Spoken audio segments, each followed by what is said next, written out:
apabila Tuhan izinkan kami memimpin Jakarta. Tetapi yang terlebih daripada itu, silaturahmi ini adalah bentuk adab kami kepada beliau-beliau yang lebih senior, ya, yang menjadi juga warisan budi pekerti dari leluhur-leluhur orang tua kita Tionghoa di Cepwei. Ya, ini yang perlu kita dengungkan kembali supaya kita paham betul bahwa hidup kita tidak ada artinya tanpa adab. Karena Jakarta pasti akan aman kalau adabnya sudah terbangun dengan baik.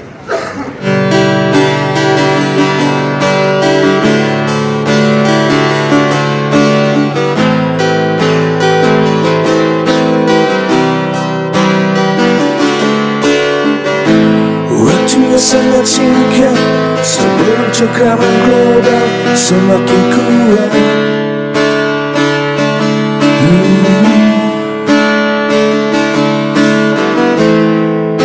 Berjuang bersama dermaku, pilihan yang paling pas.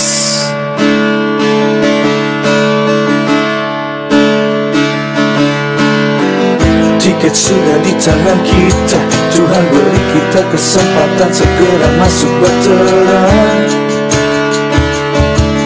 Kita harus bergegas, Dharmaku jadi nakodanya, agar Jakartaku aman menjadi kota peradaban yang teguh dan beriman. Sekarang dan seterusnya,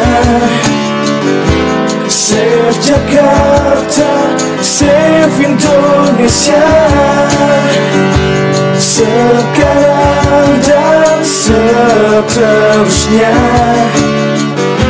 Save Jakarta, Save Indonesia.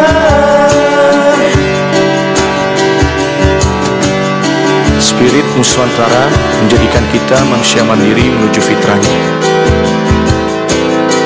Satu-satunya jawaban menghadapi guncangan dunia ini. Selamatkan Jakarta, selamatkan Indonesia. Detik ini, sekarang ini, seterusnya, dan selamanya. Sekarang dan seterusnya, Save Jakarta, Save Indonesia. Sekarang dan seterusnya, Save Jakarta, Save Indonesia. Sekarang dan seterusnya, Save Jakarta, Save Indonesia. Selamatkan Jakarta, selamatkan Indonesia. Sekarang dan seterusnya, Detik ini, sekarang ini, seterusnya, dan selamanya. Petugas rakyat bukan petugas partai. Nomor berapa? 2. Nomor berapa? 2. Pak Kun dan Bang Arma? Kun Fayakun. Jadi. Kun Fayakun. Jadi. Apabila Tuhan izinkan kami memimpin Jakarta. Tetapi yang terlebih daripada itu, silaturahmi ini adalah bentuk adab kami kepada beliau-beliau yang lebih senior, ya, yang menjadi juga warisan budi pekerti dari leluhur-leluhur orang tua kita Tionghoa di Cepwei. Ya, ini yang perlu kita dengungkan kembali supaya kita paham betul bahwa hidup kita tidak ada artinya tanpa adab. Karena Jakarta pasti akan aman kalau adabnya sudah terbangun dengan baik. Dimulai dari mana? Dimulai dari rumah kita masing-masing. Dari perimbangannya apa menyampaikan? Itu saya serahkan kepada beliau-beliau. Saya berbicara dari hati dan saya pastikan beliau-beliau akan menangkap pesan moral yang saya sampaikan. Tapi sempat diomongkan terkait Tidak perlu memaksakan orang untuk mendukung, karena itu bukan kebiasaan saya. Dapatkanlah dukungan, dapatkanlah sesuatu karena memang mereka ikhlas. Jangan intimidasi, jangan beli apapun juga. Karena ini adalah gerakan moral. Ada. Kami datang untuk berjuang, bukan untuk kepentingan kami, tetapi untuk kepentingan, termasuk adik-adik, kepentingan beliau-beliau, supaya mereka tidak punya lagi rasa khawatir di Jakarta, hidup dengan nyaman, keluar malam tidak ada rasa ketakutan, karena adab-adab dari semua warga Jakarta sudah menjadi bendera daging. Contoh negara aman, Jepang, Singapura, karena mereka sudah paham kalau melakukan seperti itu memalukan, tawuran memalukan. Saya minta juga adik-adik juga menjadi adab ya, bukannya pada tidak senyum. Ya, ini adab dimulai dari senyum. Tanpa senyum nggak akan ada adab. Ya, kenapa demikian? Karena adik-adik stres melaksanakan pekerjaannya, padahal sudah waktunya untuk ketemu dengan istri. Demi apa? Demi rupiah-rupiah untuk memberi makan, untuk mengisi kantong. Dengar dulu, adab, biar selesai itu. Saya ingin semua juga berperilaku dengan adab. Oke, sekarang giliran saya. Gimana? Bukan 7 hari mengatasi kemacetan, 7 hari di dalam membuat pass-over, jalan layang, dan underpass. Ya, jadi supaya menghindari adanya lampu merah di persimpangan jalan. Dan sudah ada teknologi yang hanya dalam 7 hari overpass dan underpass itu akan terbangun. Di mana aja? Ya, Titik prioritasnya di mana aja? tadi di persimpangan jalan yang masih menggunakan lampu merah. Oh, misalnya di titik macet, misalnya di Sudirman, Tamrin, Ya, itu sudah dipetakan belum? Sudah dipetakan. Jadi harus diperbanyak, jangan ada lagi lampu merah. Tamrin aja masih ada lampu merah. Nah, ini mobil berhenti. Coba kalau jalan terus, walaupun pelan, jalan. Jadi ternyata setelah kami pelajari, lampu merah, separator jalan itu harus dicabut. Karena ternyata kadang-kadang di sininya padat, di sininya kosong. Ini bisa dilakukan untuk Pak, itu kajiannya membangun itu hanya 7 hari, teknologinya sudah ada. Ada 5 teknologi yang bisa dilakukan. Tinggal pilih yang mana. 7 hari itu di satu titik atau Di satu titik. Lumayan Lumayan cepet dong. menurut kajian sendiri, kajian yang dilakukan oleh Bapak sendiri, itu akan seberapa efektif Pak mengurangi kemacetan di Jakarta? Sangat efektif. Akan ada lebih efektif daripada yang kita lihat di Bundaran Semanggi. Dia kalau kayak model begitu, tapi dia lebih ini karena nanti ada underpassnya, ada overpassnya. Dia akan lebih, sirkulasinya akan jalan kayak air. Artinya di satu titik itu ada 2 ya Pak, underpass dan Kita akan lihat, iya pasti ada underpass, ada overpass. Ya, ada jalan yang di atas, supaya jangan ada lampu merah, jalan terus.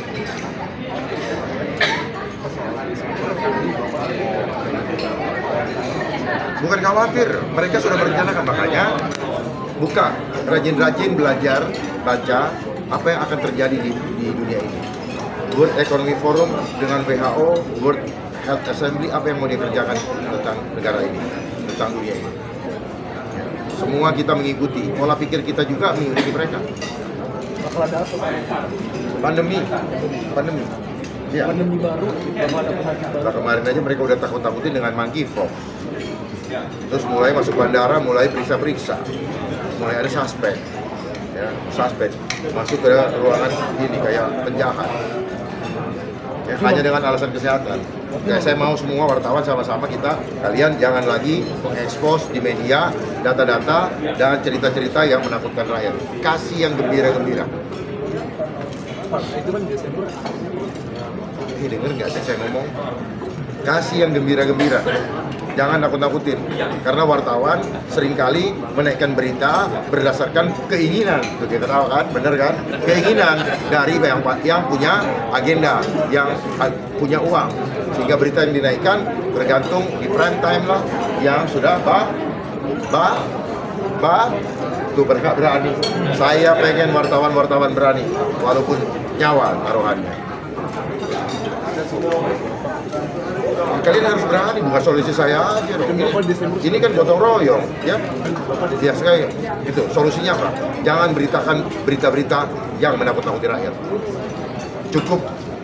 Cukup pemimpin mengatasi itu, rakyat nggak usah tahu. Oh gitu dong. Masa rakyat harus tahu? Rakyat diam, kita kerja. Masa takut ngajak-ngajak orang? Apun soal teknologi blockchain tadi mungkin boleh dijelaskan Pak untuk meminimalisir mismanajemen di tata kelola pemerintahan Pemprov dan kira-kira gimana sih Pak? Teknologi blockchain ini yaitu teknologi yang terdesentralisasi. Jadi kalau kita saat ini ya, kita kan lebih banyak tersentralisasi. Jadi kemungkinan manipulasi itu tinggi. Itu terdesentralisasi tercatat di setiap wilayah ataupun tempat-tempat yang nanti akan memasang server-server tadi. Maka bila ada yang mengubah, maka mereka akan bisa menjejaki dengan baik. Kemudian juga di dalam teknologi blockchain ini tidak ada delete, tidak ada edit, ya, tidak ada manipulasi. Maka dari itu yang ada itu hanya menambah. Jadi kalau hanya menambah, kita bisa lihat siapa nih yang menambah di tanggal berapa, di detik berapa, ya, sehingga dengan hal ini maka semua transaksi yang tercatat itu akan transparan dan kelebihannya juga dia tidak bisa di-tag, jadi keamanannya juga terjaga. Dengan teknologi ini sebetulnya bisa mengurangi banyak hal. Yang pertama korupsi, penyimpangan, kemudian pungutan liar, ataupun juga orang-orang dalam yang memanipulasi data yang ada. Jadi semuanya itu bisa terlihat dengan lebih baik. Kira-kira efektivitasnya untuk tata kelola pemerintahan berapa persen? Maksudnya bila ada pelanggaran yang terjadi, kira-kira berapa persen pelanggaran itu bisa ke-tracking? Sebetulnya 100% itu akan ke-trace gitu ya. Maka dari itu ini kan bisa dimanfaatkan di dalam pengelolaan keuangan dan juga bagaimana penggunaan anggarannya. Misalnya anggaran ini yang kita dapat dari pajak, ini anggarannya untuk apa? Kita tahu apakah ini untuk penggunaan pembangunan fisik, pembangunan ekonomi, atau mungkin dana bantuan sosial. Yang kita dengar sekarang kan banyak kesan masyarakat, khususnya di KJP, KJU atau KLJ ya. Misalnya mereka yang harusnya menerima 600.000, ternyata mereka hanya mendapatkan 300.000. Mereka sudah mengeluh sejak lama, bahkan banyak juga yang sudah tidak mendapatkannya lagi.